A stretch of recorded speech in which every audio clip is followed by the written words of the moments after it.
I'm Mark Religioso. I'm the Associate Brand Manager at Bandai Namco Games America. And here at PSX, we are showing off Godzilla. It's coming out for PS3 and PS4 in summer of 2015. Let's talk about this gameplay experience and where it fits within the overall Godzilla world. Yeah, definitely. So, you know, obviously Godzilla is one of those old, long-standing franchises, and everyone knows what Godzilla is, you know. Debuted in 1954, you know, Toho developed it, they own the brand, and, you know, everyone has that you know, memory of them pretending to be Godzilla, you know, as they're growing up. Basically, in this game, you get to be the king of the monsters. You get to be the original Godzilla, the one that debuted in 1954, and actually battle through, destroy cities, and just rip things apart. Also, what's going to be in the game is you'll also get to fight against his enemies that have been, you know, found throughout the whole entire franchise. Enemies like Mechagodzilla, Mothra, even Mothra in his larva state. So it's a game that new fans are going to love, and it's a game that old school OG Godzilla fans are going to love as well. Can you talk a little about some of the cities people will be able to destroy?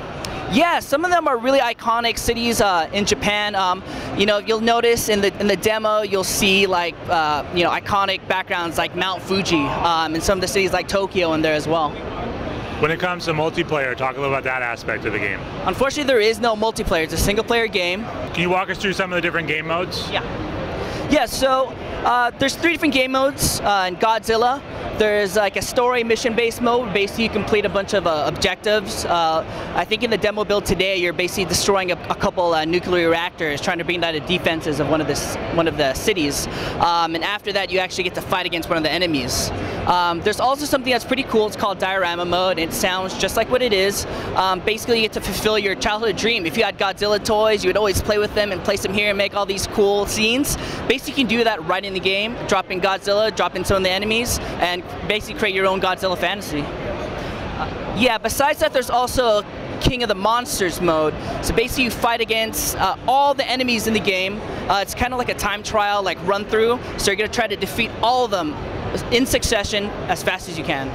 How many monsters are there besides Godzilla? So we're not going to reveal how many actual monsters are in the game yet. We're saving some of that stuff for later down the line. But what I can say is that you're going to be able to play as multiple Godzillas, and all of your favorite enemies are in the game as well. Now, although this isn't based on the movie, do you have any tie-ins whatsoever to the newest Godzilla that's out there? Yes, the Hollywood Godzilla is actually in the game as well.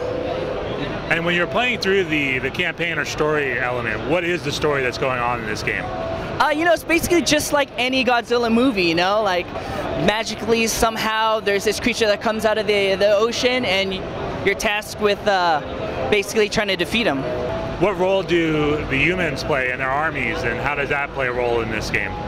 So, you know, obviously Godzilla, you know, there's that duality, you know, he's a hero, and he's also, you know, seen as an anti-hero, and some people see him as a threat, you know, so the humans are basically all after you, you know. You know, it's that weird duality where, you know, sometimes Godzilla helps the humans against these enemies.